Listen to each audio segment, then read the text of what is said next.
Who are you praying for? For my son, Yaroslav. How come he's buried there, and not at the cemetery? He died during birth and was never christened, so he couldn't be buried in the cemetery. God have mercy. I'm sorry about that. Aye, me too. If it hadn't been for that treacherous old hag, he wouldn't be here under a tree. He'd be in the churchyard, as he ought to be. The poor, innocent soul. Or standing right here next to me. When did your son die? Well, Yaroslav would have been 5 years old now. What about your other children? One of my daughters got married and moved out. Marushka and Olina are still here.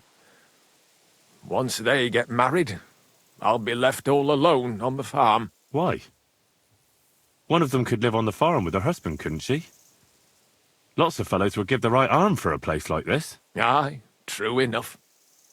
Only a father should pass his livelihood on to his son, goddammit! Don't tell me it's different where you come from. Well, I only got to know my father recently. He's the royal hetman, Sir Radzig Kobyla. Well, you do look like a man with blue blood.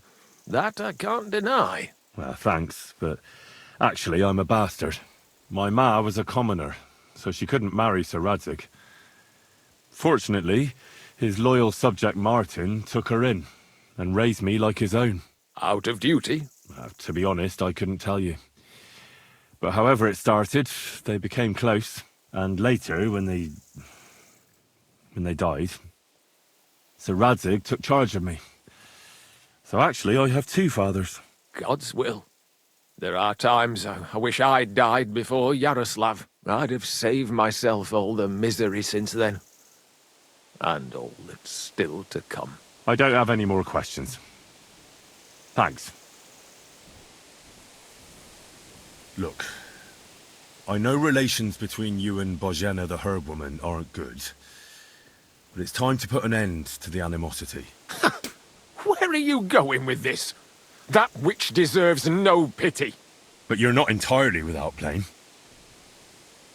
Bozhena told me everything, but whatever happened between you, it has to end now.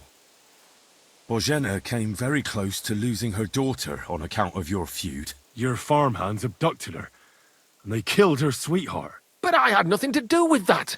They did it of their own free will, not on my orders. That means nothing.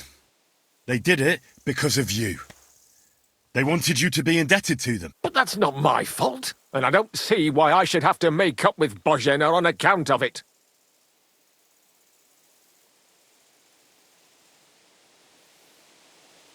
Listen, I know a thing or two about revenge. And believe me, sometimes you just have to say enough and turn the other cheek. Because otherwise, it will never end. You know nothing. I can't simply forgive her. Well, then do it on account of Pavlena. After all, she's not to blame for anything. But she's the one who's suffering most from your feud. Christ almighty. You're talking like the parish priest. I'll send Bozhena. Compensation. I never wanted anything to happen to her daughter, and she's the one who suffered most from that banishment. She can't have been more than 10 years old. I give my word that I won't do anything bad to them, and those two fools of hands, they won't show up here again. And if they do, I'll haul them off to the bailiff myself. I swear to God. Bozhena and Pavlena could return to the village. Very well. It's about time this chain of vengeance was broken for good. Give me the money, and I'll take it to Bozhena. But God alone knows whether she'll forgive you. Thank you. It's time for us all to get on with our lives. I hope Bozhena will understand that. Almighty Father, I put my hope in you. I beg you. Take his little soul to your bosom. If not in life,